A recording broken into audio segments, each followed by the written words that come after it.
It's live. We're live. Go ahead. Did you already start the other? Yeah, we're good. Go ahead. Go ahead, Mayor.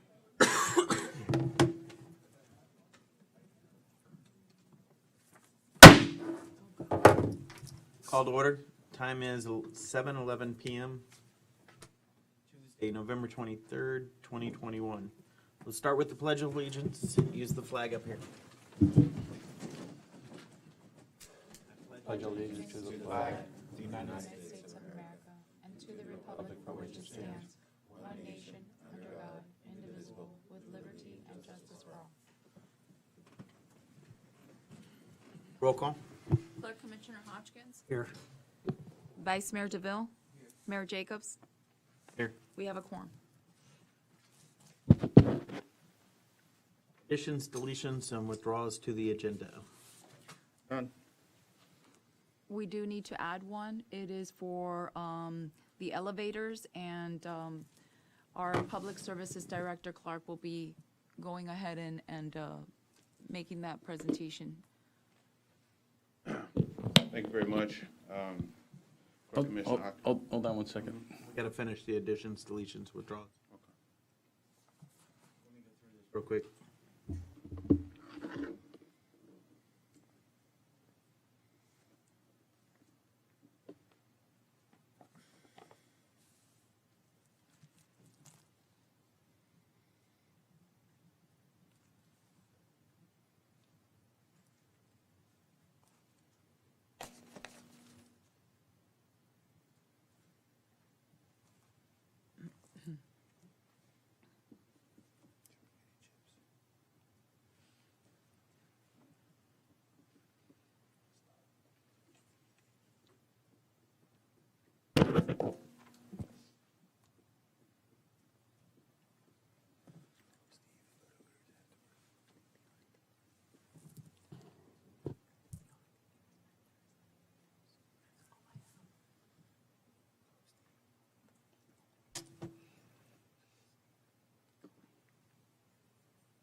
Have none.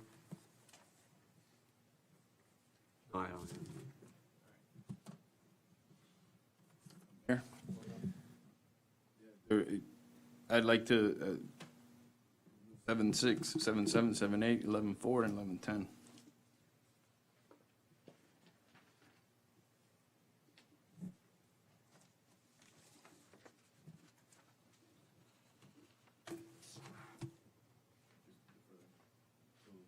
Reasoning?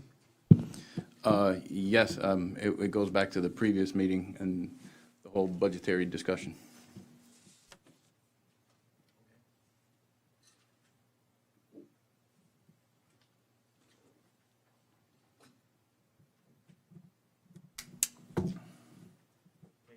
Seven, 6.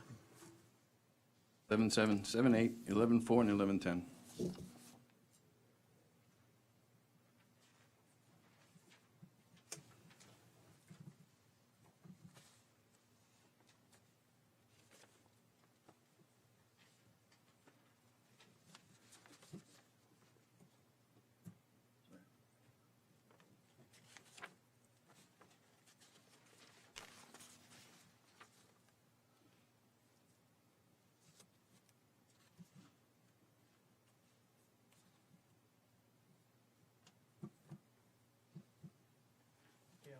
Motion? What were they again, JC? 7-6, 11-7, 11-8. Yeah, 7-6, 7-7, 7-8, 11-4, and 11-10. 7-6, 7-7, 7-8, 11-4.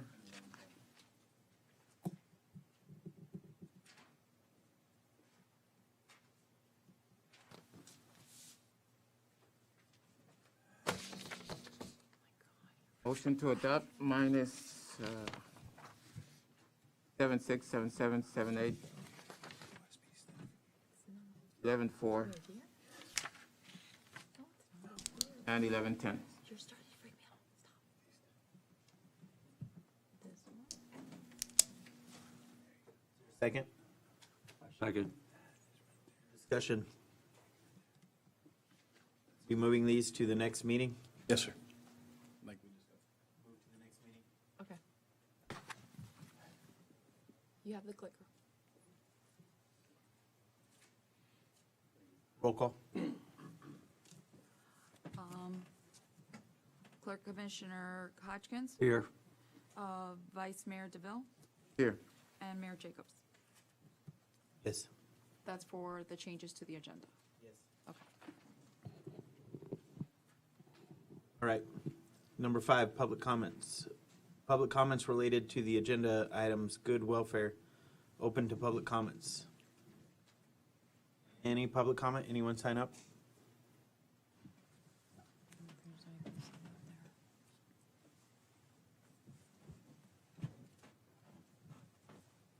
Thank you.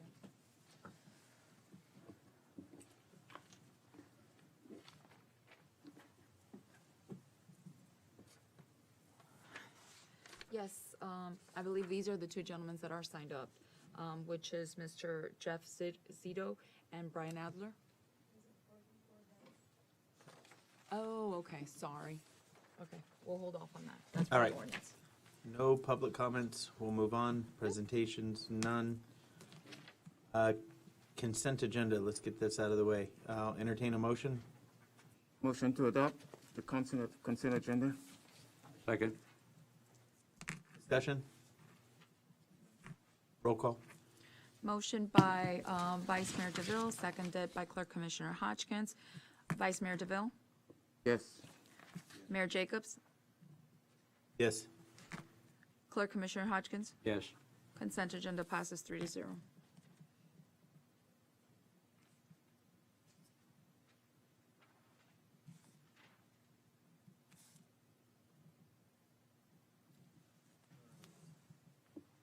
Number 8, resolutions. None. All right. What number are you looking for, Rob? I don't see it presented here because it wasn't supposed to be directed on this, so it would have been part of the new business. Well, not new business, but as a part of the consent, because last time we got a directive to move forward, Right. right? And from that directive to move forward, I brought a representative from TKE here to be able to better field any questions and give a presentation on our position and put together some real numbers as opposed to Okay, round up. let's just jump ahead here to 10. We'll call this 10.1, old business with the elevators. Okay, perfect.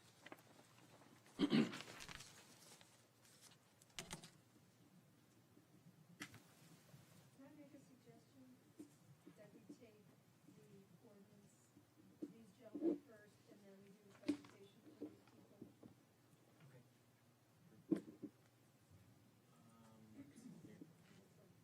Heidi, what number is that? 9.2? We're gonna go to 9.2. Ordinance 2021-007, amending the permitted and special use permits for portion of partial B Seneca plat according to the plat, therefore as recorded in plat book 165, page 9 of the public records of Broward County, Florida. Public hearing, Town Planner Siegel. Ordinance number 2021-007. Town Attorney, can you read it by title only? Ordinance number 2021-007, an ordinance of the Township of Pembroke, Florida, relating to chapter 28 zoning classification for portion of parcel B, Seneca plat, according to the plat thereof as recorded in plat book 165, page 9 of the public records of Broward County, Florida, providing for severability, superseding conflicting ordinances and resolutions, and providing an effective date.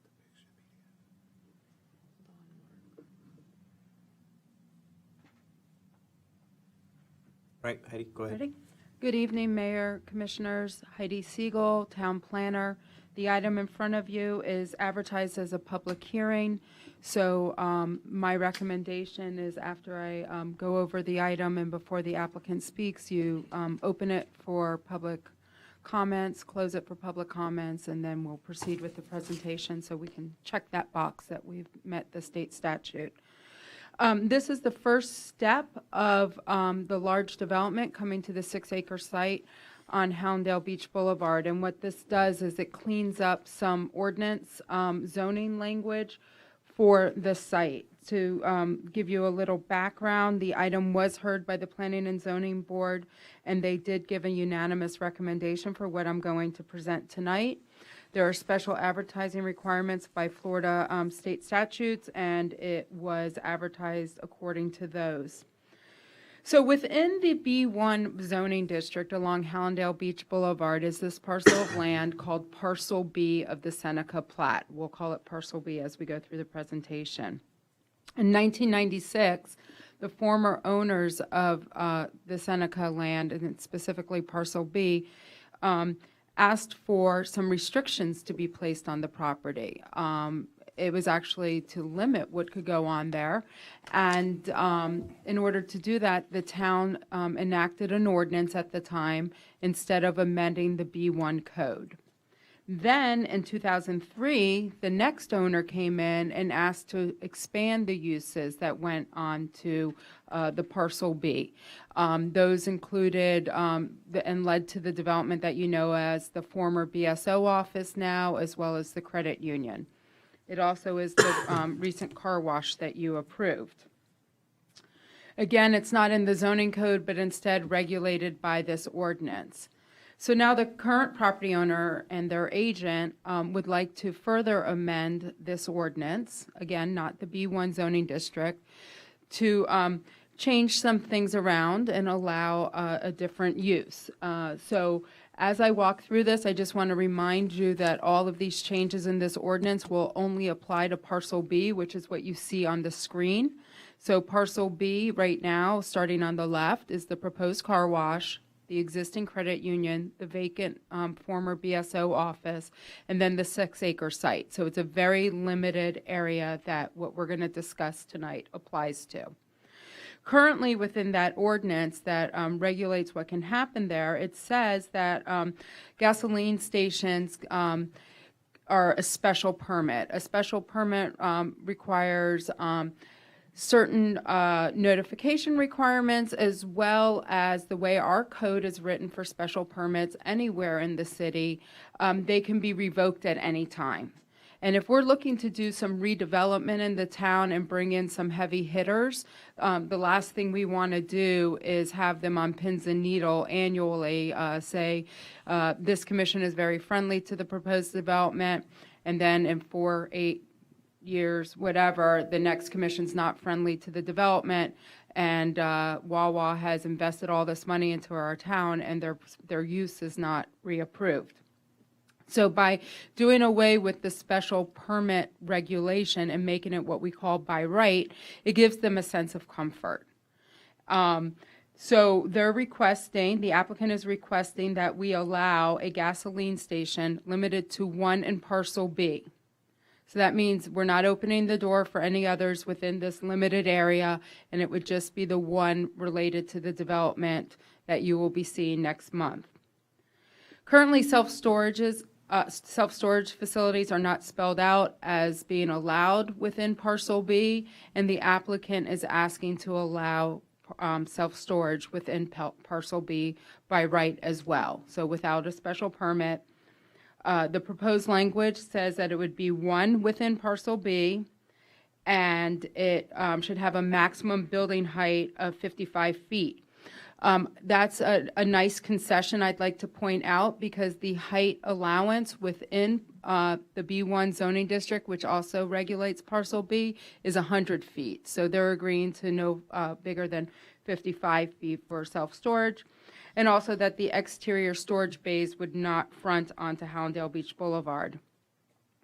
While the ordinance is being opened up, staff wants to clean up some language in there that would include removing gasoline stations from special permits, so there's no conflict there. Add a clarification that there can be only one convenience store within Parcel B, so that way, again, we're not opening the door, because the Wawa does have a convenience store. and clean up some previous language that should not be in code. And very specifically, the code says that you can have a Dunkin' Donuts or a Krispy Kreme, and both the town attorney and I agree that is not best practices to call out any, just like we're not going to say you can only have a Wawa or a Shell station, we should not be saying you should only have, it's not constitutionally legal at the end of the day, but it's just not practical. So those are the changes that we are recommending approval of. You can see them laid out in page 3 of the agenda item on the staff report. The proposed language is in underline. The deleted language is in strike through. Again, this meeting needs to be a public hearing, and then we would return at the December 15th meeting with the second reading, which would also be a public hearing, the site plan, as well as a request for a parking reduction for the self-storage facility. Are there any questions for me? No, I don't have any either. Okay, so I recommend opening the public hearing. Okay, we'll open a public hearing. Open for public comment. None? Closed? So I have the applicant here. They'd like to say a couple words and answer any questions you might specifically have for them. Thank you. Thank you, Mr. Mayor, members of the commission. My name is Brian Adler, for the record. Law offices of Bills and Sundberg, 1450 Brickell Avenue, Suite 2300, Miami, Florida. I'm joined this evening with by Jeff Zito of Southeast Investments, which is an affiliate of Ferber and the contract purchaser of the property and looking to develop the property. We do have a much larger presentation to make for the December 15th hearing.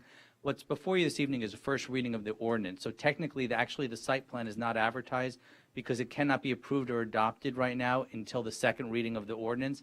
The code and most codes only require one reading for the site plan approval and the parking reduction. So we, out of respect for your time, we're going to do just a much more abridged presentation this evening.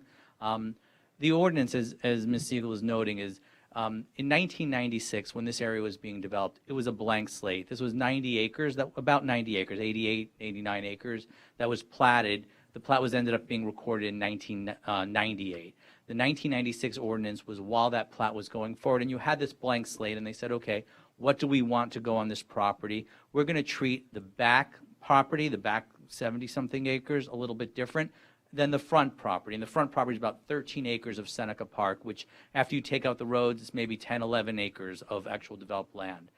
In 2003, as Ms. Siegel noted, okay, the west side is now going to be developed. What do we want to go there? They came in and they amended the ordinance. Okay, now it's advanced a little bit, and we said, okay, we're going to put, and they added some uses. The police station, ability to have fire rescue, banks, et cetera. Everything that's underlined in your ordinance was actually added in 2003. Here we are now later, and always 18 years later, and the ordinance has really kind of been the same for about 18 years. And you've got the east part that's been developed, I mean the west part, but now we've got the east part that's really the larger part of Seneca Park that's remained essentially undeveloped. We're going to come there, Southeast Investments is going to come in and they're proposing to redevelop.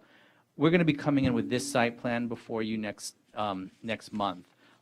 What the ordinance does is, as Ms. Siegel noted, it already allows a gasoline station by special permit. By moving it to the listed uses, it says you're allowed one. There will still only be one.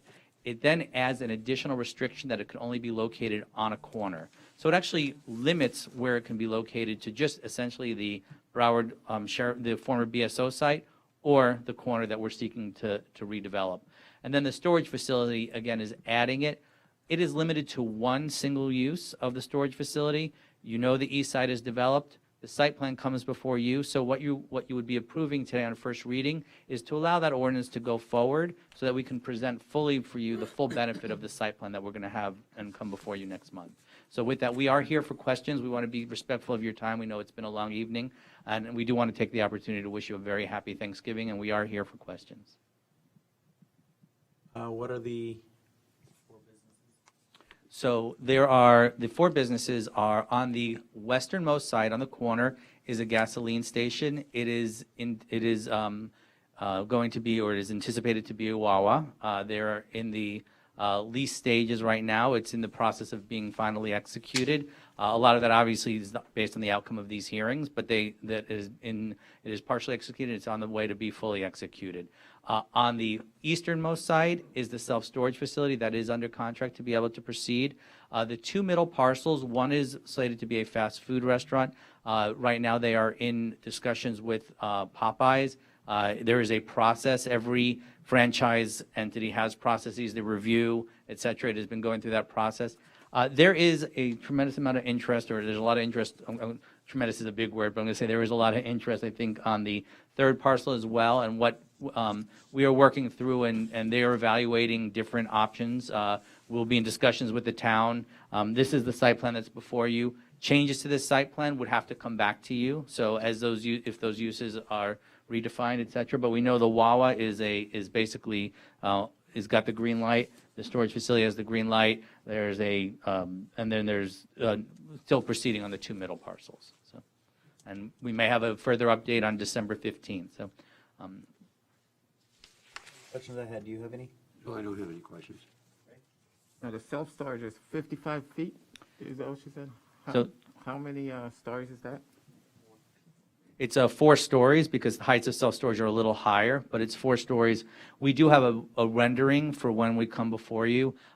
It's 55 feet high, but you will see it looks, and we have actually and we'll have, this is the rendering for the entire site. We actually have a full detail of how the storage facility is going to look. It is the most impressive facility for a storage facility. It looks like a beautiful office building. It looks like there are balconies on the front. There's parapets and different features. It looks like a very fancy office building, but without the traffic for the town and with the revenues for the town.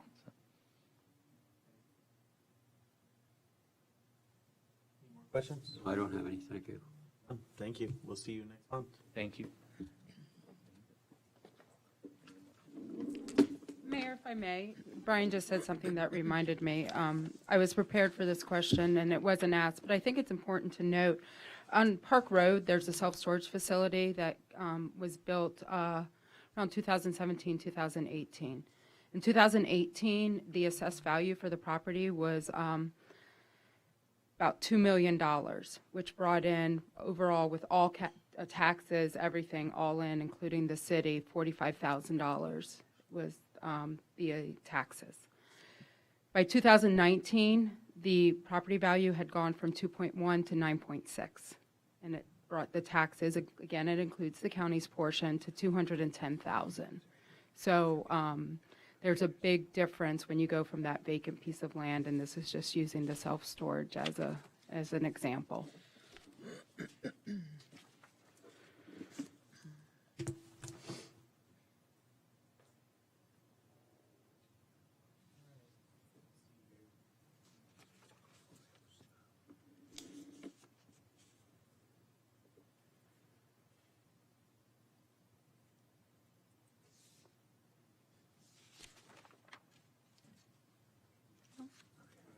So I'll entertain a motion to approve the ordinance for its first reading of 2021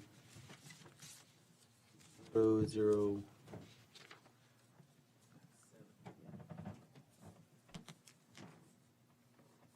Motion to adopt. I just want to make sure I got the right one here, Melissa. Yeah, sir. 2021-007. 007. Yes, sir. Motion to approve ordinance number 2021-007, first reading. Second the motion? Roll call. Mayor Jacobs? Yes. Clerk Commissioner Hodgkins? Yes. Vice Mayor DeVille? Yes. Motion passes 3-0. If I may thank you for your time and have a great holiday. Thank you. Thank you.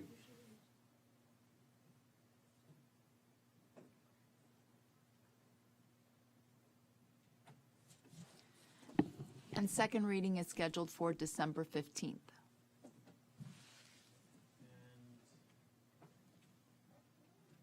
Rob. 1.1 elevators now. Guys have a good holiday. Thank you. All right, we're back. Thank you very much for the opportunity to come before you. Clerk Commissioner Hopkins, Vice Mayor DeVille, and Mayor Jacobs. So in our last meeting, we had the opportunity to take a look at some of the challenges that we're looking for town hardening, and I brought up to a point to where that we need to take a serious look at our elevators, and through diligent investigation, I was being able to bring out some people that I knew from my previous positions to do some inspections on some of the things that were associated with town hardening, and one of the things that we wanted to take a look at was the elevators. So I reached out to Austin from TKE, and he helped me put a preliminary together, and that's what I presented you with there, with a directive to move forward. And he has since joined us here today to give you more in-depth information, because, like I said before, I'm not an elevator guy. I just have a rudimentary understanding of how they work. I press the button, it goes up. I press the button, it goes down. So I brought an expert. All right? So without further ado, this is Austin Mahoney, and he will go further. Thank you, Rob. Thank you all for having me here today and squeezing me in. We'll keep it short and sweet for our holiday. As Rob said, did some diligent investigation based on what the needs for this building are going to be, and based on some recent changes in elevator code for the state of Florida. Elevators are often go unnoticed and underappreciated until they are shut down, and that's when we realize how important they are for us. So with that today, we'll go through a couple things. TK Elevator, you might have known us before as ThyssenKrupp. We had a rebranding, so same team, new name, new colors. But we open up every presentation and every meeting of our own with safety and compliance, so we will have a safety message here today. Then we'll go into that code change I referenced, door lock monitoring, what it means for us in a little more detail. Then we'll go into the scope of the equipment to be provided for modernization and a rough overview of the project plan, and then one of the main benefits to these newer elevators that we are proposing. With that being said, our safety messages and our safety policy is preached around behavioral safety. So what we do on the day-to-day that puts us in unsafe scenarios. One of my favorites is diminishing the risk, and taking this from a safety and a compliance message. It's when you hear the term, I've done it before, it's just a moment. So that translates to a technician on the job reaching from a ladder because, it's just one bolt. Instead of moving his ladder and moving his safety harness over as he should, he's diminishing the risk in that moment. From a compliance message, it's it's okay, it won't happen to us, and knowing that no one is safe from a compliance issue. We take safety and compliance very seriously with TK Elevator, so we like to put that forward at all times. A brief overview on us. We'll keep this section short, so we focus on the modernization. We are the largest elevator company in the United States, 117 branches across the U.S. That's a picture of us flying an escalator up to the One World Trade Center when we rebuilt the Freedom Tower, just to highlight our capabilities and coordination. Across Florida, we have spread ourselves out for better response to our clients. In the Tri-County area, we are the largest provider, and we're able to dip into our resources from West Palm Beach and Miami to help move a lot of things around for clients when urgency is needed. And as an overview of Fort Lauderdale, we are the largest provider in Broward County. Close to 2,800 units on service, and a well-versed team that, again, helps us spread out and respond to our clients with urgency. Going into that code change, door lock monitoring. Again, with modernization of the elevators for this building, a lot of it is pushed around the needs for the future, and this should play into it. Just about 4 months ago, the state of Florida adopted a retroactive elevator code called door lock monitoring. In short, it is to prevent your elevator from ever running with any of the doors open. Some elevator companies were bypassing safety circuits in New York City that allowed elevators to run with the doors open. People either fell in the shaft or were hit by passing elevators. It caused deaths, which caused the safety committees to reevaluate. The state of Florida has adopted this code, and what that means is you're going to have to meet it by 2023 is the mandate. So December 31st, 2023. The reason modernization becomes important with your elevators is because you cannot meet it via software. You'd have to add additional devices onto these more vintage systems. Newer elevators, the controllers come with this code requirement in the software and the parameters, so you're not sinking cost into an obsolete system, which I'll go into more detail on for modernization as a whole. Wanted to keep it brief. in regards to that, because the focus again is the whole project for modernization. The equipment that we're proposing, this is a cut of an elevator. We focus on the main core components of modernization. And what it is we're bringing the whole elevator up to basically new, only parts retaining are the core construction components, the jams that are fixed into the building, the rails, the pit equipment, but you're getting a new controller, think of it as the brain of the elevator, a new pumping system, new fixtures, and new door equipment, all the critical components that lead to shutdowns and are regularly maintained. Whenever you touch the controller or the elevator, that's when the county deems it an alteration, and it triggers a lot of building-related items to come up as well, electrical items and fire life safety devices and how your fire panel communicates to them. Hydraulic controller, the most important part of the modernization. Again, once that's touched, it triggers the rest of the code revisions.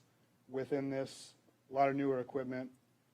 Most importantly, regularly accessible parts. Right now, both systems are deemed obsolete, so they no longer make the components for those elevators. Should you have a catastrophic event or lose a critical component, you'd be down until the system could be upgraded.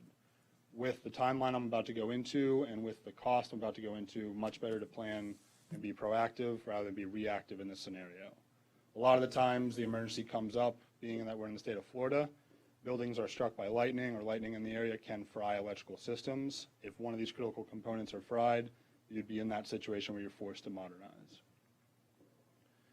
The door equipment is responsible for typically around 70% of your elevator shutdowns. It's where a lot of the moving parts are. This is just to highlight the equipment we'll be using. Your east elevator, the one in the front, will be using this door system in the top right. And the other elevator will be using a linear door system because it's one of our original pieces of equipment, so it can have this bolt-for-bolt application we've developed from when it was originally installed 20 plus years ago.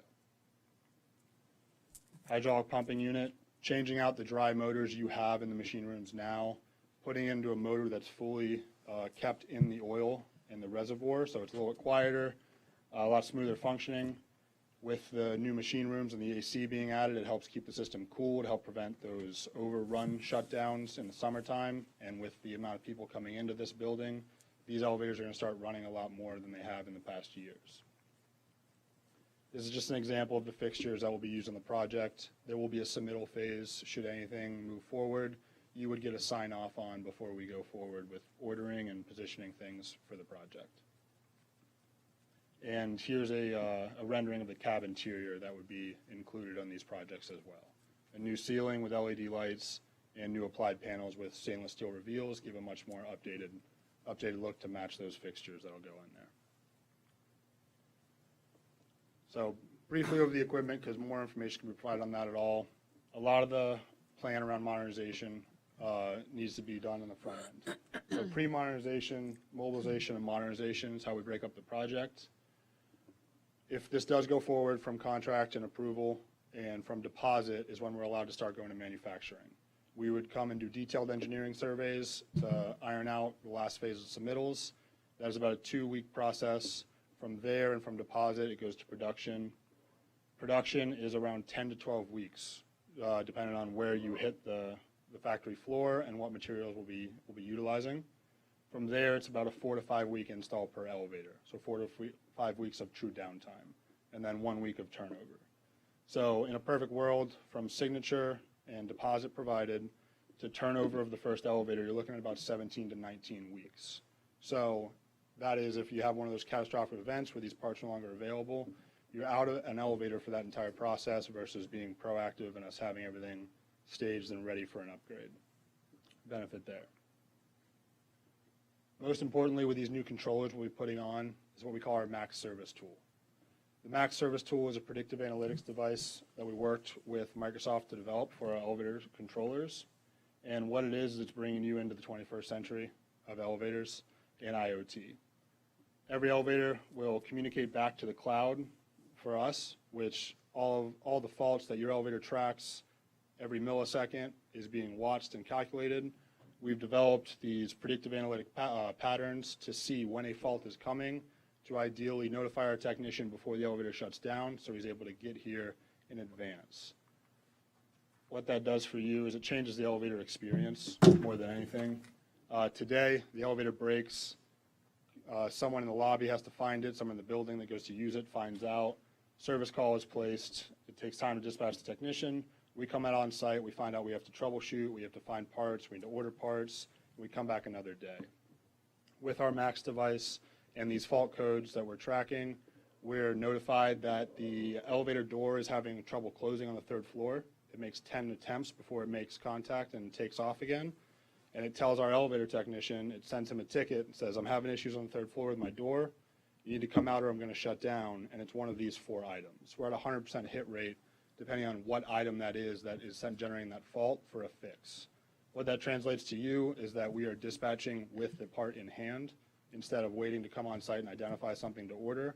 As well, we're better prepared. We know where to look and what we're going to find to troubleshoot a little faster and give you more uptime for the elevator, is what we call it. So it's just a better user experience more than anything. Not long downtime for parts, better preparation, better response time, and a lot of the time it's knowing something that is intermittently wrong, we're able to see as it appears and correct sooner so you don't have these long, frustrating, recurring calls of a noise or a light or some type of functionality that we have to catch in the moment. We're able to see it in our data. I tried to breeze through that as fast as possible. I know the most important thing about this is the final number and how these projects go. As far as modernization, I know, Rob, you presented the budget planner at the last meeting.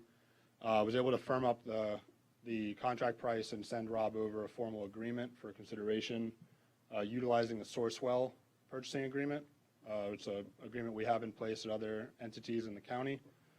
And the final cost of that project comes in under that budget price that was presented last week, or at the last meeting from what I've heard. So if you have any general questions in regard to the elevators overall, I'm happy to answer any of them. Other than that, thank you for your time. So you're using the same rails? Same rails, yes, sir. Yeah, the core components that are really blocked in with concrete won't change. But anything that we have to change per code to meet the newest safety requirements will be addressed. Still put 10 people in there, right? You can put them in, and then whoever wants to carry anybody above, it'll take 15. So. Okay. Rob, is this just a presentation, or? No, it's just presentation, that we still go through the procurement process. Yeah, I'm here, and from my understanding, I'm strictly informational. Not asking for anything today, but want to be able to help facilitate the conversation, because with the change in the elevator code and the vintage of these units, it's going to be in your best interest to have a plan sooner than later. And you say that code thing goes in effect in 2023? It's in effect now. It's mandated to be met by December 31st of 2023. And the Florida Elevator Safety Committee has already said that if an elevator is running past that date, it will be required to meet that functionality. So that means this modernization will have to be complete before that date. I see. Thank you. And I also provided costs that if you choose not to modernize, what it would mean for the system. But again, it's a sunk cost on an obsolete system.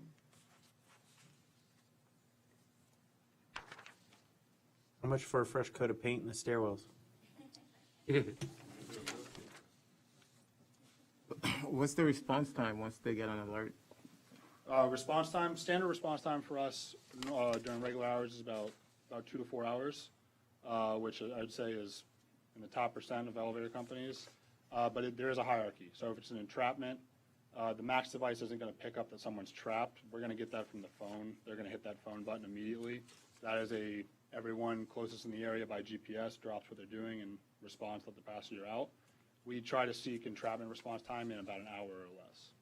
And we have our technicians, strategically placed to be able to do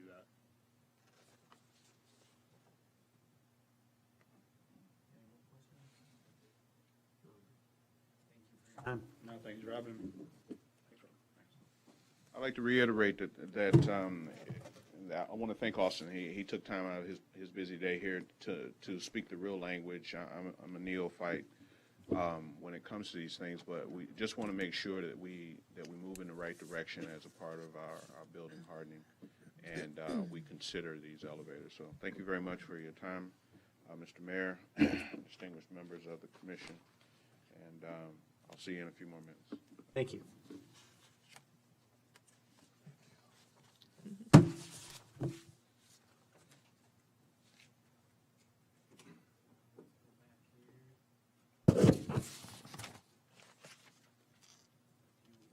First reading, 9.1.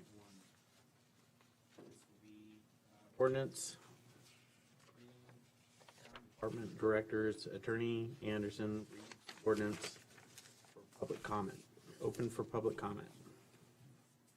This is first reading, ordinance number 2021-008, an ordinance of the Town Commission of the Town of Pembroke Park, Florida, amending the Pembroke Park Code of Ordinances as it relates to department directors by revising Chapter 2, Article 3, Officers and Employees, and Chapter 24, Article 3, Division 2, Finance and Budget Director, providing for severability, providing for inclusion in the Code of Ordinances, superseding conflicting ordinances and resolutions, and providing an effective date.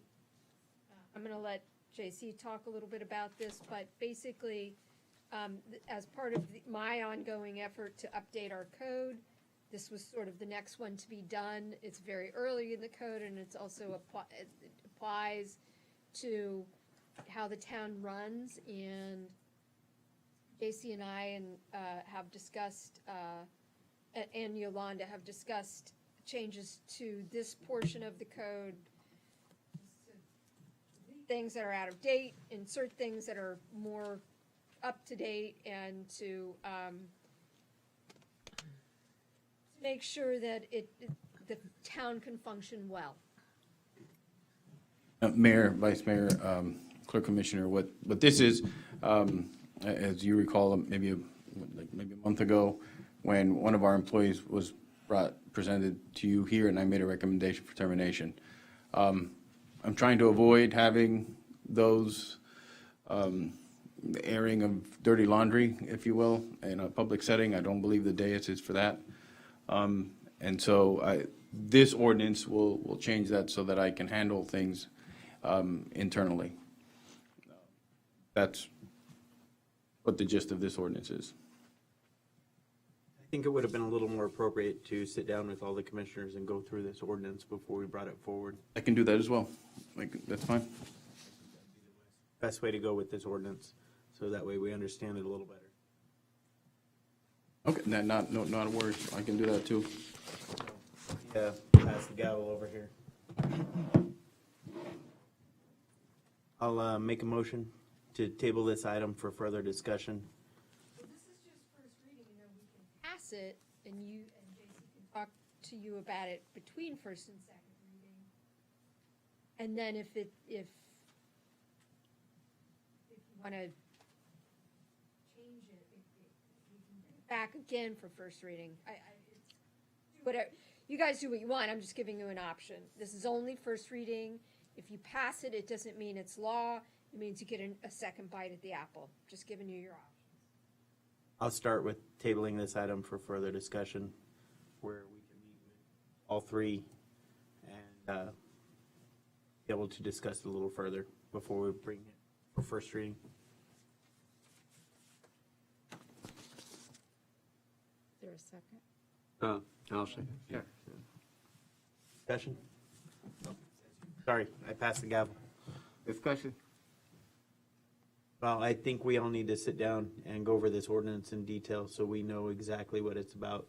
So there's a lot of striking through, and personally, I found it a little confusing, so I would like to have the time to sit down with the attorney and town manager to review it before we have a reading on an ordinance. Okay. Have a better understanding of what we're doing before we do it. Okay, so motion to table was made by Mayor Jacobs. It was seconded by Clerk Commissioner Hodgkins. Clerk Commissioner Hodgkins?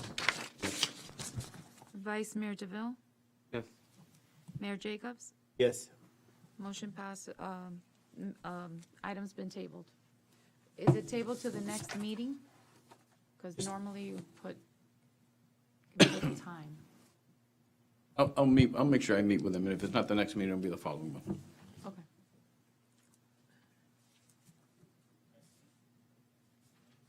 Have my gavel back. Just for you, Melissa. It's right here. Thank you. All right. 11, new business. Appointment of the Commissioner Representative for the Broward MPO. Put that on consent?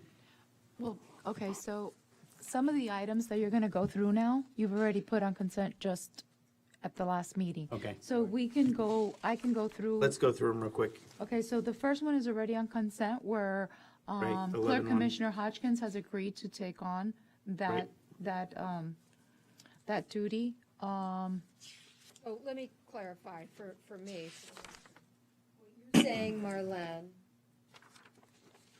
you're saying is that this item 11.1 is actually on the consent portion of this agenda?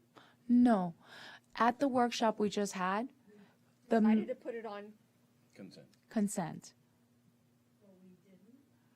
or we're putting it on Agenda consent? was pre-printed prior to the meeting. No, I know, I just want to make sure for the record, we understand. Is this item being considered right now, or is it on the consent agenda for some other meeting? Or is it? No, this item was mentioned previously just to be placed on consent, but I didn't. I had placed it as a line item because since that was a discussion to I understand. make sure that somebody, Gotcha. so all I'm saying is that it was recommended for consent at the previous meeting. We can still just have votes on them because they've already been discussed and approved, sort of. Melissa, would you feel more comfortable with a vote on every item? Oh, yeah, for sure. Okay, then let's do that. I'll entertain a motion to appoint Clerk Commissioner for the MPO. Motion to adopt, motion to approve clerk commissioner to the MPO. All right, roll call. Right? Motion made by Vice Mayor DeVille, seconded by Clerk Commissioner Hodgkins. Vice Mayor DeVille, Yes. Mayor Jacobs, Yes. Clerk Commissioner Hodgkins. Yes. Motion passes 3-0. All right, 11-2, approval of the holiday luncheon, events coordinator, Brown. Joy's not here? Joy's not here. The holiday luncheon was tentatively scheduled for December 17th, 2021. Place that we did last year. Right, it's scheduled at Gigi's. It's scheduled at Gigi's, and she said, and I believe, do you want a number not to exceed? So not to Not to exceed exceed 4,500. 4,500. Okay. Motion to adopt. I'll second. Not to exceed 4,500. Roll call. Motion made by Vice Mayor DeVille, seconded by Clerk Commissioner Hodgkins. Mayor Jacobs? Yes. Clerk Commissioner Hodgkins? Yes. Vice Mayor DeVille? Yes. Motion passes. 11.3, award selection and recommendation for the ITB 2108 Food Forest Improvements, Ryan Park, FERDAP Trail and Picnic Facilities, Public Services Director.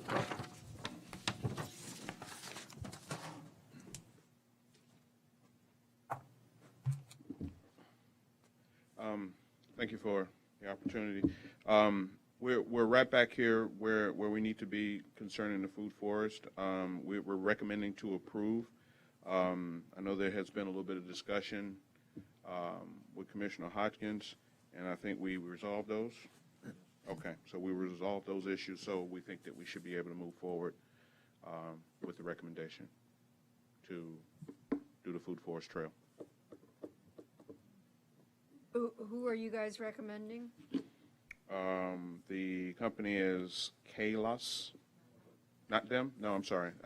It's Makeda, right? Contractors? Lowest bidder. Staff is recommending Makeda at $51,800 to award the contract to them. And if they were non-responsive, then we would look at the other. And then what they're asking you to do is to open negotiations with them. And if a contract cannot be entered into, go to the next bidder if Makeda is not responsive.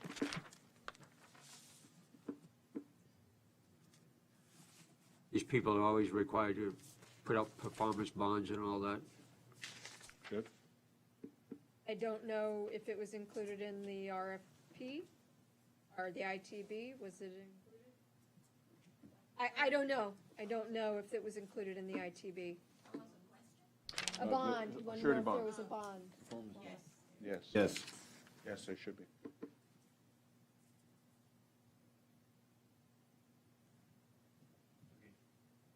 So entertain a motion to award the ITB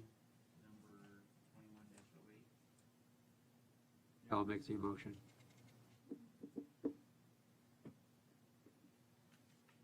You made it.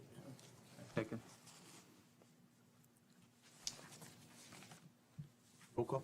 Motion made by Clerk Commissioner Hodgkins, seconded by Vice Mayor DeVille. Clerk Commissioner Hodgkins? Yes. Vice Mayor DeVille? Yes. Mayor Jacobs? Motion passes 3-0.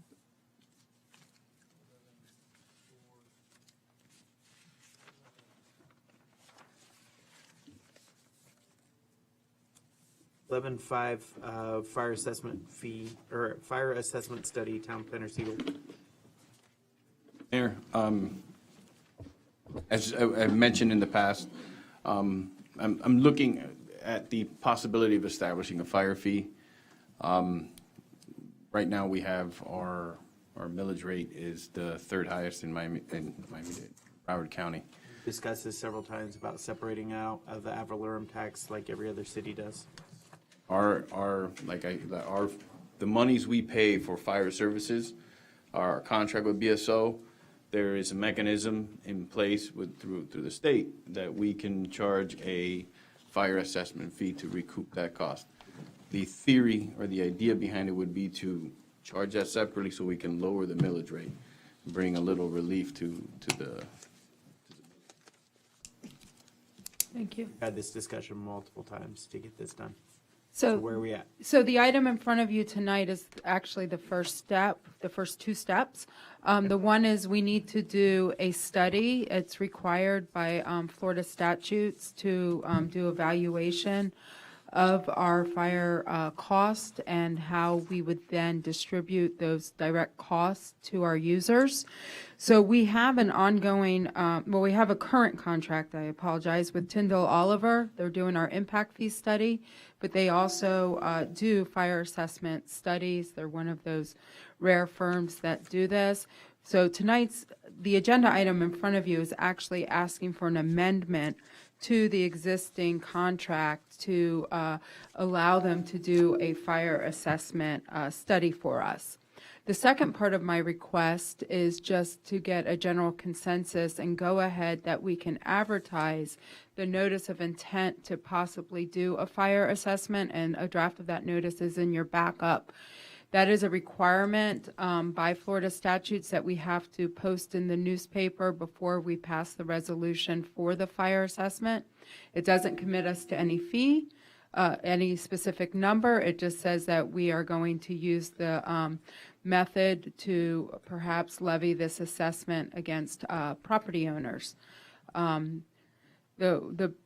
We can do the study, we can do the advertisement, and then you would then take the results and then determine the fee. So how this works now, if I could just break it down to you and why this is important. Currently, our annual cost for fire rescue is about $3.6 million. And that's 27% of our general fund budget. And that comes, we pay that through ad valorem taxes. So when we get the ad valorem tax from every property, we distribute it throughout all of our needs, and that includes covering this contract. Florida law allows us to take that amount that we pay for the contract, about 75 to 78% of it, and directly charge the property owner outside of their taxes for that fee.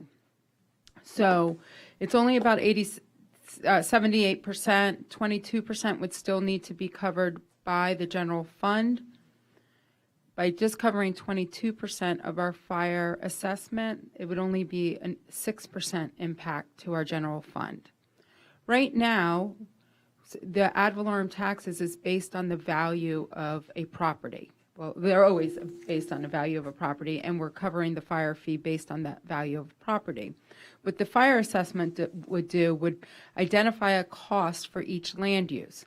So every owner of a gas station would pay the same fee. Every owner of a retail establishment will pay the same fee. Industrial will pay the same fee. Single-family homeowners will pay the same fee. Condo unit owners will pay the same fee. And the owners of mobile home parks, not the individual lessees within the park, would pay the same fee. And how those fees are determined is based on usage. So if there's a condo in town, or condos in general in town, multifamily buildings, that get a lot of fire rescue calls, the fee's going to they're going to pay their fair share. But if there's a type of business that doesn't get a lot of those type of calls, and it's based on a formula, they're going to pay their fair share, but they're not going to overcompensate for other uses. So it's a more equitable, sorry, I can't do it tonight. Fair. I was trying to be fancy, but it's late before the holiday. It's a more fair way to assess properties when it comes to this fee. And then the other advantage is it frees up the general fund for either additional programs or even ad valorem tax savings, meaning we could possibly lower the millage rate. And of course, that's a policy decision by you and not by me. But it opens up the budget for about $2.5 million.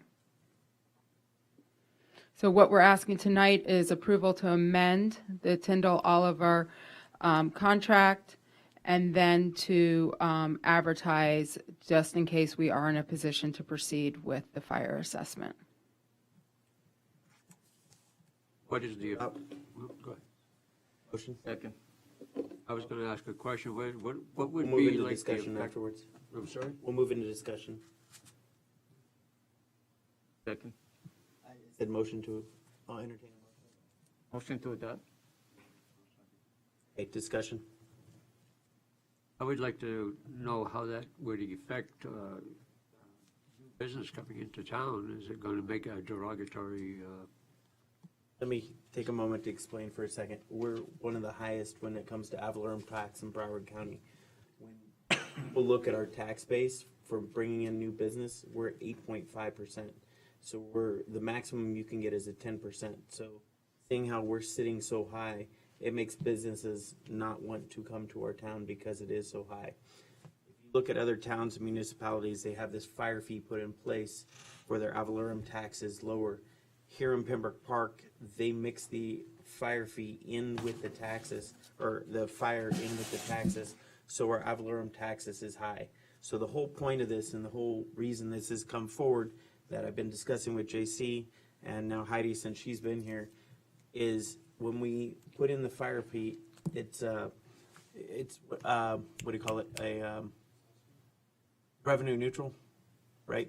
Is that the best way to do it? The goal is to deduct the amount that we get in from in fire assessment and reduce the millage rate by Right that here, amount. yeah, right here is the 8.5% that we're paying. If we add this, we can drop this back down, say a random number of 6% or 6.5 or 6.25, whatever it happens to be, which brings the town look a better place to bring in. Everyone's used to seeing the fire fee. That's pretty normal. But when they see the taxes really high, they don't understand that the fire fee is mixed in. But So we're the whole robbing- point of this we're just is robbing separate Peter out. to pay Paul, That's all right. exactly all we're doing is It adjusting is, it to but- level it up. Also, your question is, what about the new business? So the business, it goes to the property owner. So I can't speak to say whether property owner would impact what they charge for someone to lease or rent their property, but it's not going to go specifically to the business. So when you look at your tax bill as a property owner, you do see your Broward County ad valorem, your city ad valorem, as well as a school board assessment, other assessments, and this would be just like that. Yes. And this study is going to help us identify, hey, the methodology and how we would establish this assessment. How much will it bring in and how much we can possibly lower the millage rate by, so. If we didn't do the study, could we just save that money and? No. Gotta have a study. You gotta have. Yeah, you got to have that. You have to, in order to establish one, this fee, this assessment, you have to have a professional study. You have to have backup to do it.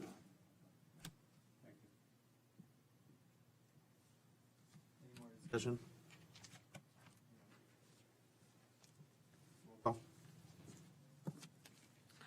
Motion made by Vice Mayor DeVille, seconded by Clerk Commissioner Hodgkins.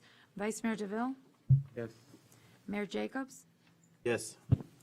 Clerk Commissioner Hodgkins. Yes. Motion passes 3-0.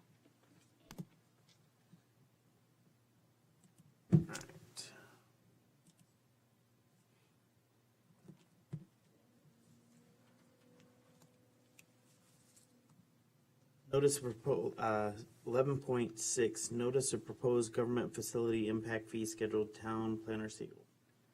So this is somewhat of a related item. We have been doing the impact fee study, and that study is wrapping up. One of the things that we did with this study is we looked at eliminating our existing park acquisition impact fee as well as our fire public safety facilities impact fee. Impact fees are paid by developers when they come in to do new construction or they increase the square footage or value of a property by 50%. So this does not necessarily go to existing properties or existing property owners. It is when investment development is made on a property. The fire public safety facilities impact fee per our ordinances is very limited in how it could be used, and it's to build a fire station. That there's no real money in our account, and that money went many years ago to build the one that we share with West Park over on 40th. The park acquisition fee, again, there's very little money in it, and quite honestly, there's no more land in the town for us to acquire to make more park space. We have maxed out our park space, and we want to use our available land for development and income-producing properties. So with our Tyndall Oliver, our consultant, we looked at that, and what we did is we are proposing to eliminate both of those impact fees and create a new impact fee, which would be the government facilities impact fee. And that would be used towards this building or any future government-type buildings that we have except for parks. Tyndall Oliver will be at our next meeting to present the findings of the report. But in order to meet the tax assessor's deadlines of imposing new impact fees, in order to meet Florida statutes deadlines, it has nothing to do with the tax assessor, for assessing impact fees, we need to advertise. So we're asking permission tonight to advertise. And if you see in your backup, it has the schedule of the proposed fees for the new impact fee. And I want to reassure you that what is in there is the maximum that we would charge. And after the presentation by Tyndall Oliver next month, you'll be able to determine if you want to do these at 50%, 30%, 75%, how you want to adopt it. But we're basically, in layman's terms, advertising worst-case scenario. And then we'll discuss this next month when Tyndall Oliver will go over their methodology and how they got to these fees. Time is of the essence for two reasons. One, we have to advertise for 90 days. So we want to make sure that we start that advertisement now because we have, as you know from earlier tonight, a very large development coming in, and we want to maximize our potential income of impact fees from that development. So with your permission, tonight we will proceed basically contacting the newspaper tomorrow. The clerk and I, we have everything ready to send. We've been working on it and start that advertising process. Do you have any questions for me?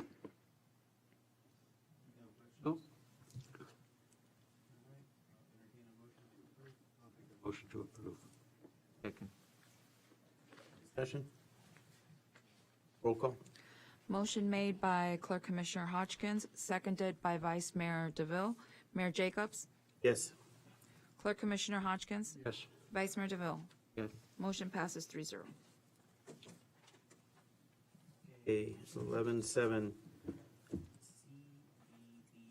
47th year, Calvin Giordano and Associates, Public Service Director Clark, Assistant Public Service Director Jock. Okay. Excuse me.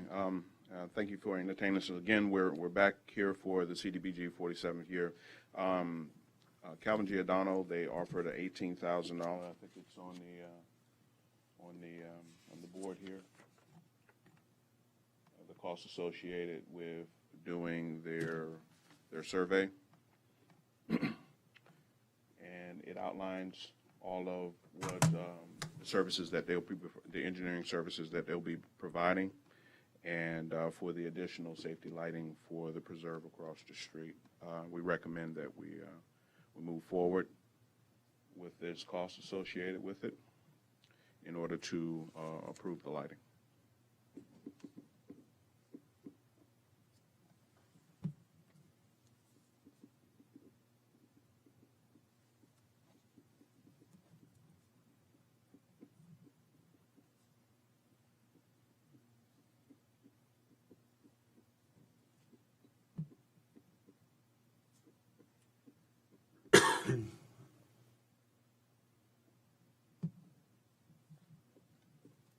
Cost is $18,775. To provide engineering services.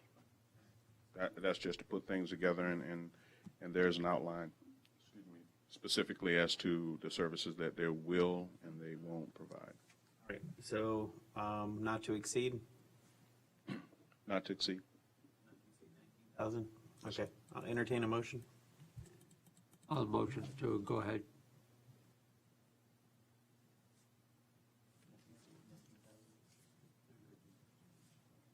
Second. Discussion?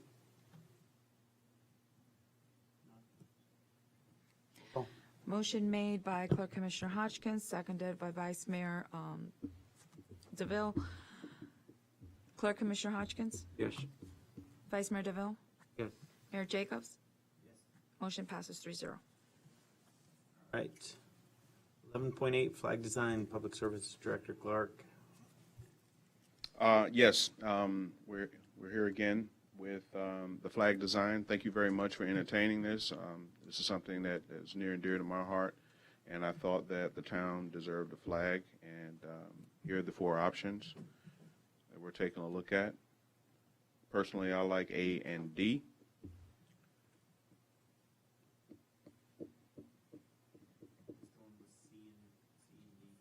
You like C and D?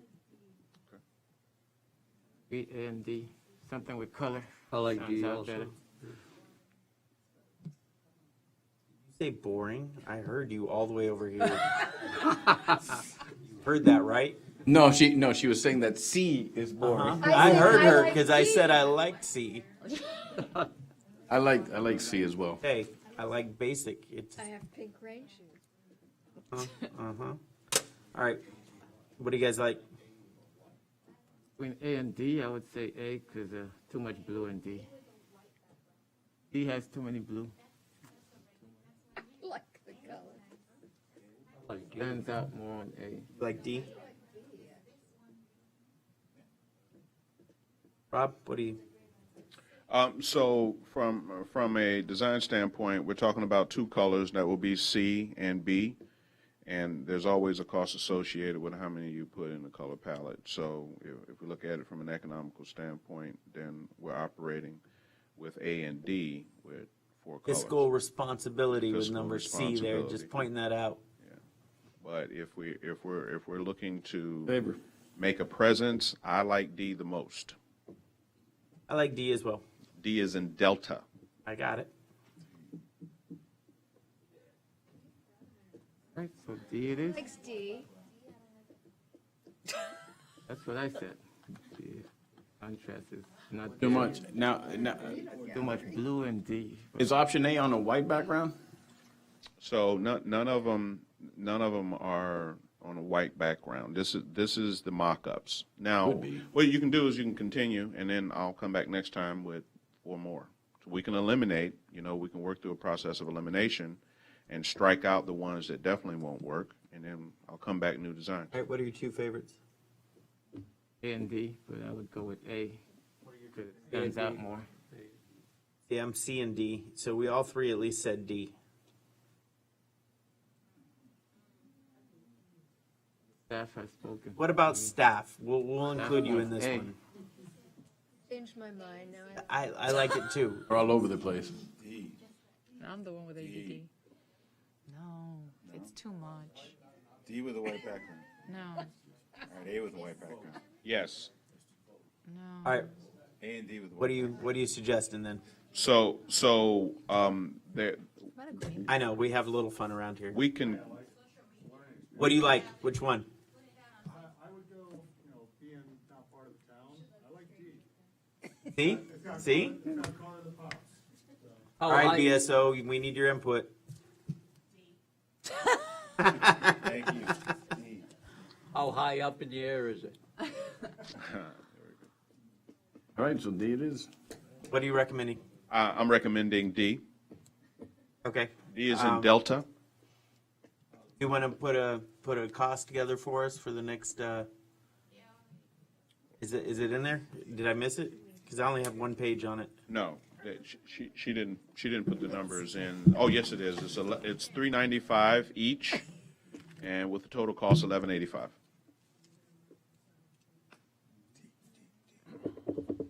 Made with imported silk, or how what's the Yeah. quality on these? So to be perfectly honest with you, I have no idea what they're made of, but I told them that we needed to get some quality ones. We have presently 3 flagpoles from which it to hang from. All right, I will entertain a motion. That motion to go with flag D. Second that emotion? More discussion? Can we mix and match? If one pole has one. Mix it. No, we want to stay consistent across the board. Hey, the park might want to be different than town hall. Yeah.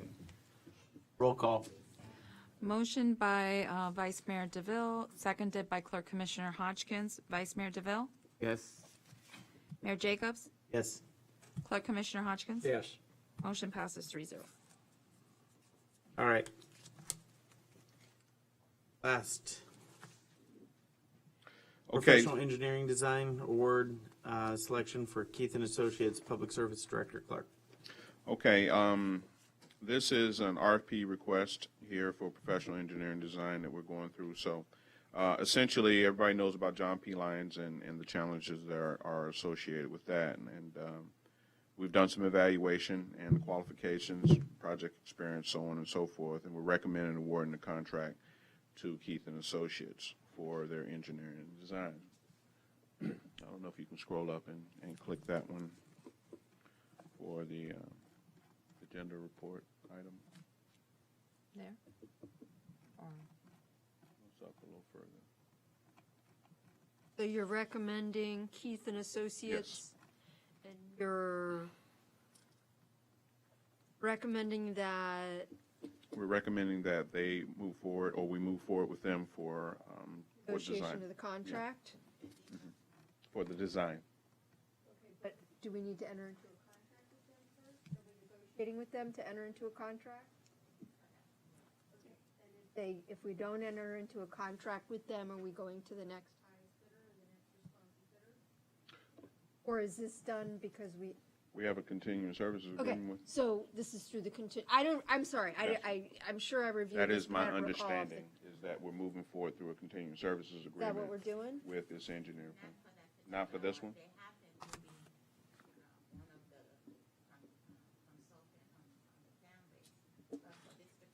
Okay, so they actually bid for this. So we're entering into negotiations with them for a contract. And if they're not responsive, then we're gonna go to the next bidder. That's the direction. So, Highest proposer. right, okay, so I just, because I just. Okay, wanted to so get word the- that correctly for us, please. Okay, so the staff is recommending whichever vendor it is, what is it? Keith and Keith Associates, Associates, that they want to begin negotiations with, and if Keith and Associates is not responsive, then you're giving authority to staff to go to the next highest bidder. I'm sorry, most responsive bidder to go into a contract with. So that would be the motion. Okay, I will entertain a motion for all of what she said. I'll second it. A motion Nope, to I'll adopt, entertain a motion. Someone make a motion. to adopt 11.9 professional engineering design. Stated? Yes, as Is that what Melissa you said? stated. That's what I thought I heard, right? Yes. Yes. The first. Made the first on it. I did. Ray did. Okay. Just so you know, and just for your point of clarification, Miriam, this design or portion of this design is covered by the HMGP grant? Rob, Yes. I'm gonna So, bring just so you something know back, that. so don't worry. A small portion, but something will be covered. Better than nothing. Roll call. Motion made by Vice Mayor DeVille, seconded by Clerk Commissioner Hodgkins. Mayor Jacobs? Clerk Commissioner Hodgkins? Yes. Vice Mayor DeVille? Yes. Motion passes 3-0. Okay, Thank you. I want to go over something with you before we go to the next item. That is because on consent, I had added the holiday lights, which is the 7.18. But I believe you have to choose one of the two packages, correct? They already did in the, they You- did in the prior agenda. Right. Which one was it? I don't remember, but take whatever they directed you in the prior agenda and use that. Okay. Or do you want to do it again on the record? I don't care. No, no, no, This I- is the last item. No, We're- no, we're no, done with I the understand. agenda. I was just I don't making remember sure, picking because I thought there was an amount discussed, but I don't know if the There actual, was, I'm sorry. We So didn't pick one, actually. there were two Right. options that were given to us. The proposal that was attached in the previous workshop did not had the actual pictures of the options, but the pricing was not correct. So long and short of it is, total price is $45,000 if you want to go with both option one and option two. Option one includes town hall. If we want to stay within budget, the recommendation is to go with option two, which would decorate the boulevards, the two And the areas, west east and end. west end of the boulevard, as well as lighting on the trees as well on the boulevard. I have the pictures. Yeah, but you didn't have the right quote. The right quote wasn't Oh. attached to the workshop. So So let's make sure, okay, the item, because they're going to vote on it now. So it's item what? it's option, oh, It's Hold on. item. Item? It is item 7.18, which is on consent, but we're taking it out of consent. We're just gonna go ahead and make that determination of which ones they want. Right. Option one or two. okay. It's going to be option two, but quite honestly, I don't know if this option two is the final option two that they presented to us. So, We need to, I have to find the email. Is that the final option that was decided? Okay, so Miriam's finalized it. So that's the final option. What you see there, scroll out down. then they need to vote on Allendale it. Beach Boulevard 1, Allendale Beach Boulevard 2. That's what's being recommended at a cost of roughly $26,000. Okay, if that's what's being represented, Does that work for you, Melissa? if that's what's being presented, They that's need to vote exactly on what it I put on Because the they didn't agenda. vote on it in a public meeting last time. Best. Yes, sir. Okay. Right, and this one's the one that I put through consent. They already voted on it. You want them to vote again? They have to can. vote at a public meeting You didn't on vote the on it. item. Yeah, They can do whatever they want. at They can this vote for the meeting. whole thing. Yes. Yeah, we vote on this No, on meeting. this meeting, I had it on consent. There was no option chosen, and they didn't, just vote, it's just, Okay. Okay. it's better if we vote on That's it fine. now Yes. and it's all That's on the fine. record. Well, one second before we go to vote, please. Just as a point of issue here, Vice Mayor DeVille, you can adopt the entire package for the costs associated with it. We're not saying that you only can do option one, only option two, or only option three. You can vote for the whole thing, we just have to spend the money. So, I'd rather not spend the money and do it right I next just year. wanted to give you that opportunity because I don't want to make it say it's a either-or situation. You can have the whole enchilada. Sure, It's just of course. we have to, Spend more money. we have to to do it. write the check. Correct. All right, hope that clears it up. Thank you. Now I think you need a motion, right? Okay, I'll entertain a motion now. The motion. Which product are Option you gonna one, go with? option two. One you guys like?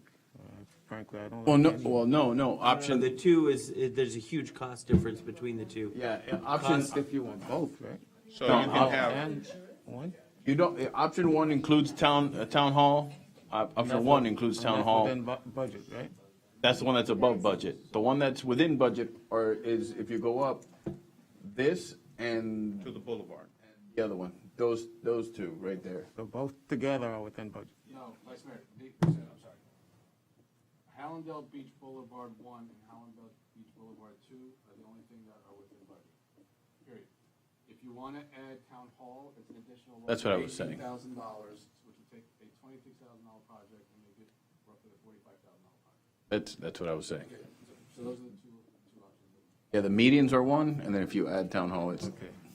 But the medians together fall within budget. yes. Now, you got to understand is that you can go one medium, not both mediums, I meaning thought that it was it's three particular options that you can choose from. So you can say town hall and one medium, or town hall and two mediums, or just two mediums, or just town hall. I thought town hall was not included. That's, Okay, let me explain it. The cost of Town Hall is $18,000. If you choose Extra. to decorate Town Hall, it's $18,000. Period, end of story. It's a la carte. It's an a la carte situation, so however you want to mix and match, but it's a la carte. What we have identified is that Hallandale Beach Boulevard, those two options fit the budget. But right, you well, can I'm just, sure it's those two options together, right? Both. together, fit Yes. the budget. It's both sides of the median, but like the west end and the east end for $26,000 Guys. Without town hall. without town hall, correct. Without town hall. You guys think we have more bang for our buck with just the median? Say again? More bang for our buck with just the median? Yeah. We'll go with that. Just a median. That's okay. That would be my recommendation, and then we can still do our little decorations here at town hall as well, Like that. with the old lights. Also, just wanted to note, if we do go ahead with the recommendation for decoration, I believe the tentative scheduled date is, for them to install it, is December the 10th. So just keep note of that. I don't know when, did they give you an end date? Okay, so the end date's whenever we want, but it won't be installed, the earliest it will be installed is December the 10th. They service all that, right? Right before They Christmas. they service it, they'll install it, they'll also store it for us. They'll take it down and store it for us as well. It's included in the price. It is quite convoluted, but it makes sense. Are they storing it for us because they go use it somewhere else? Who knows? Anyway, I would go with the option, the most economical option.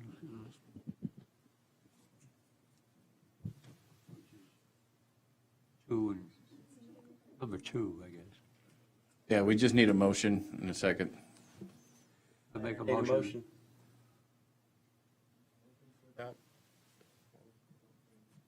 Both medians. Yeah, both medians is, Both I medians, think, yeah. I right. just don't like the start date. It's on the 10th. That's right before Christmas. Then it defeats the purpose, in my opinion. Yes. Otherwise, we'll just do it right next year.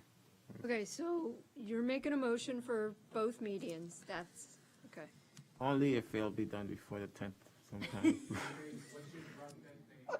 What's your drop dead date? Thinking right after Thanksgiving. It's usually when everybody puts it up. So on Monday is what you would want? About December 1st. It gives another week. No, but that December 1st is next week. Yeah. Yes. Oh, yeah, okay.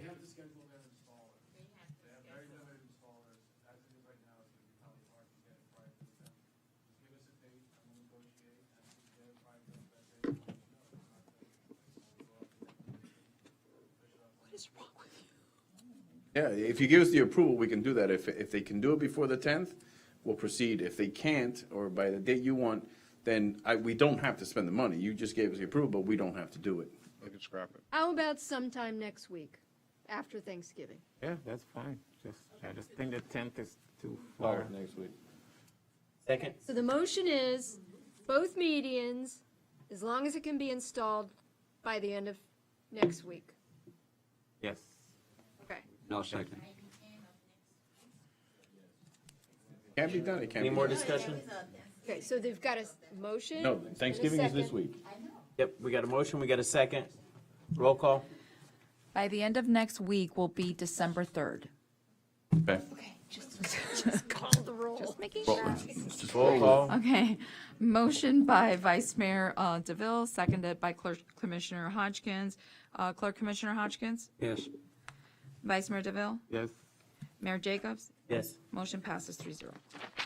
What option did you pick? I'm kidding. I'm kidding. This says multi-use. I want to go back to the flags. All right. Town attorney comments. None. Manager comments. I'm not sure I want to ask this. None. All right. Commissioner comments. Clerk Commissioner. Vice Mayor. None.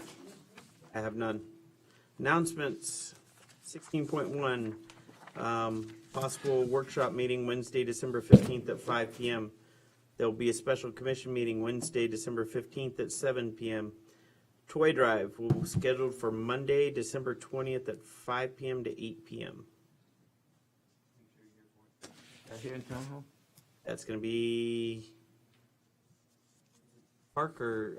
Actually, don't I remember think, how it was I think listed. it's gonna be here at Town Hall. But I'm, Okay, here at Town Hall. because here we control I'll be it on here. cruise. Yeah. Yep. Yep, he hasn't shaved in 2 years waiting for this. All right. Motion to adjourn?